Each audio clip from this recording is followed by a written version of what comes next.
بسم الله الرحمن الرحيم. الرحمن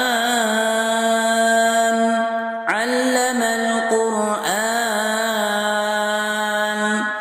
خلق الإنسان علمه البيان الشمس والقمر بحسبان والنجم والشجر يسجدان والسماء رفعها ووضع الميزان ألا تطغوا في الميزان وأقيموا الوزن بالقسط ولا تخسروا الميزان والأرض وضعها للأنام فيها فاكهة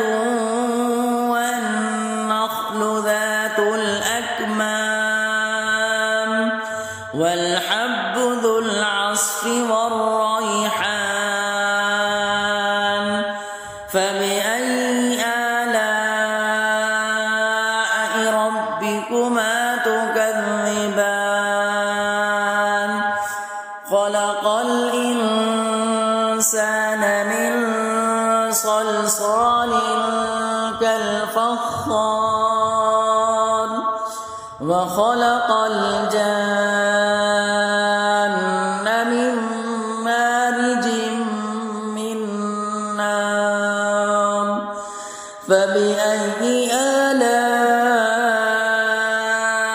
ربكما تكذبان رب المشرقين ورب